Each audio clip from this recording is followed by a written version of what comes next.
Guys, Muskan Agrawal here again. So in the last video, we discussed about stateless and stateful architecture. I hope you understood that concept.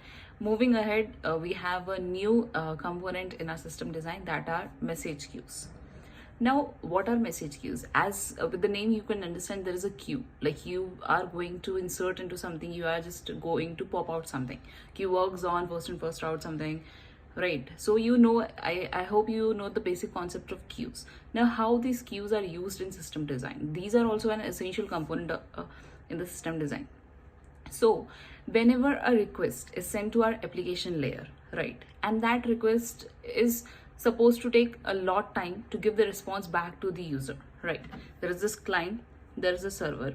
When a request is being sent to the server, the application layer, and the response, generally people expect a response to be within milliseconds, right? But it's in some situations there is a lot of processing at the back end, at the server end. So the request that is sent to the server takes a lot time, like around seconds and sometimes minutes also. Minutes is like a very rare case, but yeah, sometimes seconds it could take.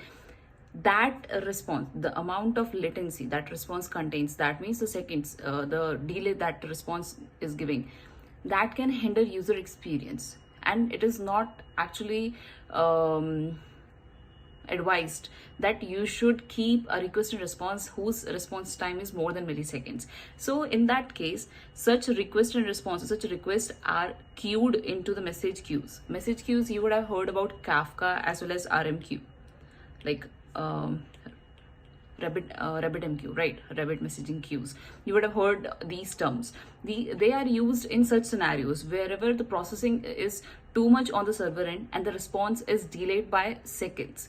So in that case, what you do is, instead of showing a loader on the UI to the user, right, you just say them ki we have accepted your request, your processing will be done, you will be notified through a push notification, through email, through in-app or anything. You will be notified when the processing is done or when your request has a response to you, right? Instead of making them wait on the UI itself, we will just take the request, we will queue them like this. This is my queue, right? The request comes in, I'll push into my queue, request 1. Similarly, request 2 comes in, I'll push that also into my queue, and to the user I'll show a text or a note or something that yes, hey, we have got your request, please wait for some time, please give us some time for processing, and as soon as we got the response or as our processing is done, we will notify you through email, through SMS notification or anything, right? Now here, the producer, the queues work on producer subscriber pub/sub model, pub/sub model, or what to say, consumer subscriber model, producers consumer. So these queues work on publisher subscriber model as well as producer consumer models, right? What is the difference between pub/sub and producer consumer? There are multiple producer, multiple consumers, while in pub/sub there is only 1 or 2 producers and there are only 1 or 2 subscribers. There are constraints at the pub/sub, but there are no constraints at the producer consumers models. So queues work on these areas, like on these models. So here, as we could see, whenever we get the request, we are pushing that into the queue. So from where we are getting the request, those are known as the producers. Producers are our client, the app side, the website, or anywhere. It could be backend also. Okay. And there will be consumers. These are the producers. And there will be consumers who will be continuously consuming from the queue. Like as soon as a request or anything is pushed to the queue, the consumer will consume from that particular queue and will do the processing, whatever is required.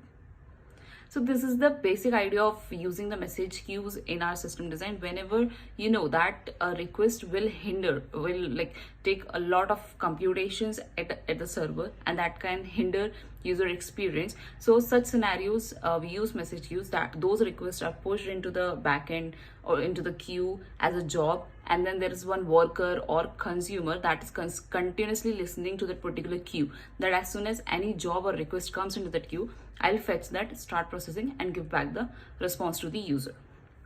So actual example of this message queues is used in Amazon. Whenever you place an order, You don't get a order receipt as soon as you place the order.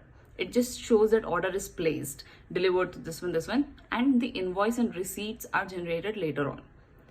So whenever you place an order in the Amazon, right, your request is taken, your order is, your payment and everything is taken, pushed into the queue, and after like processing, an invoice or receipt is generated. You can see in the Amazon itself, it is not generated as soon as like you place the order. It takes some time. It notify you through email or through your Amazon or anything. So this is how these components work. I think we have discussed enough components in system design. From the next video, we'll move or deep dive into technicalities of system design, like cap theorem, consistency, availability, and partitioning and everything. We will slowly deep dive into technical terms later on now. I hope you understood this video.